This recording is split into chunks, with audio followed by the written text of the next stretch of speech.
Alex and his wife Vanessa desperately wanted a baby, but they couldn't get pregnant. One day at work, Alex discovered an abandoned baby on the train tracks and decided to bring her home, but then the baby's mother showed up to their surprise. Alex met Vanessa when he was 29 years old and she was 27 after a chance encounter at work.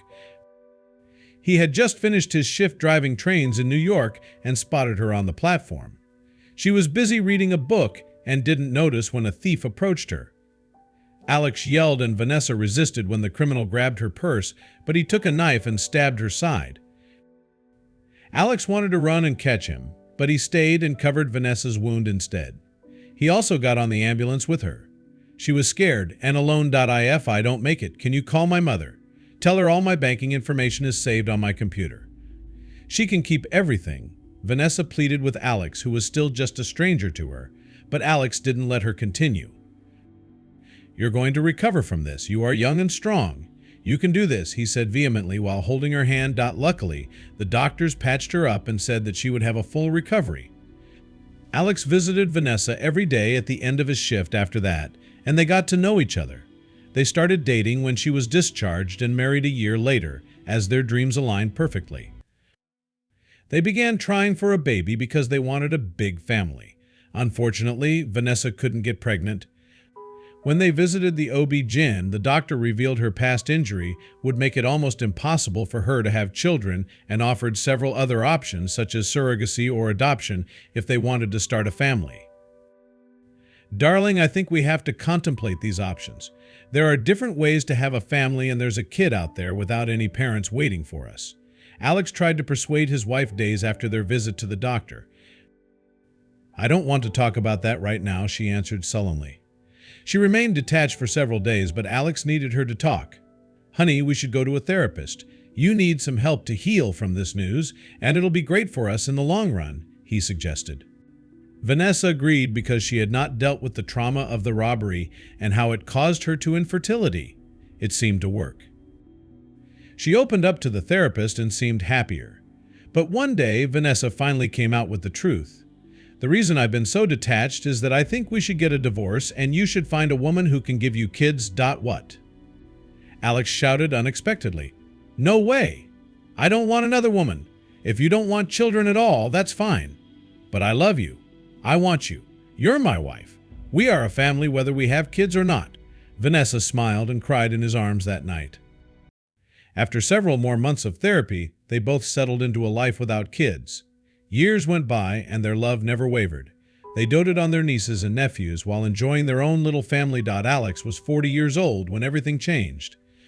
He was still a train driver and was reaching his last stop of the day when he spotted a baby on the tracks. Oh my God, he yelled and hit the brakes hard. Luckily, he wasn't going too fast in the first place. People only noticed that they saw how abruptly the train stopped.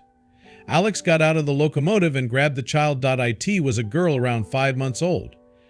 He couldn't believe someone had left their baby in the middle of the train tracks. No one on the platform had any idea where the baby came from.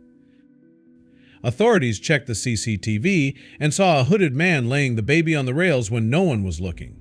But he left promptly and there was no way to identify him because he didn't buy a train ticket.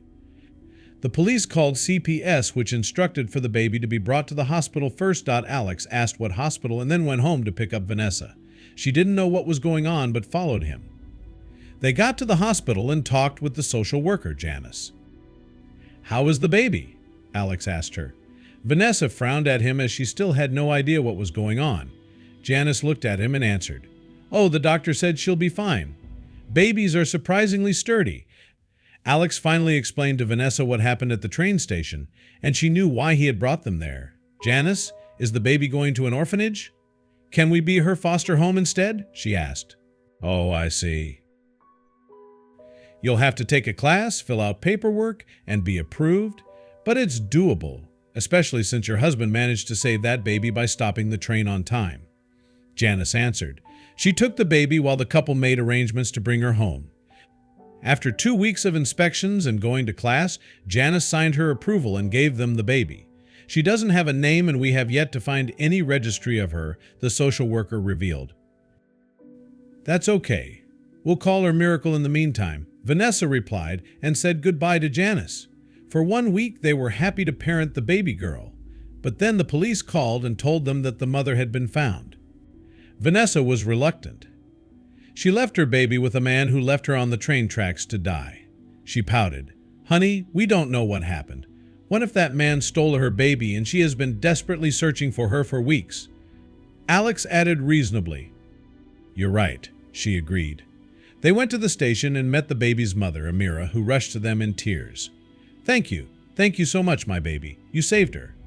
The woman cried. Vanessa handed Miracle over, and the woman sobbed even more while looking at the infant. Alex asked what happened, and Amira revealed that a man had stolen her baby. "I was at the grocery store with my stroller and I kneeled in the dairy section to grab milk. It was 2 seconds tops, I swear. But when I looked back at the stroller, Dahlia was gone," Amira explained through tears. Even the police have no idea what the motive was. Some criminals rarely have a motive.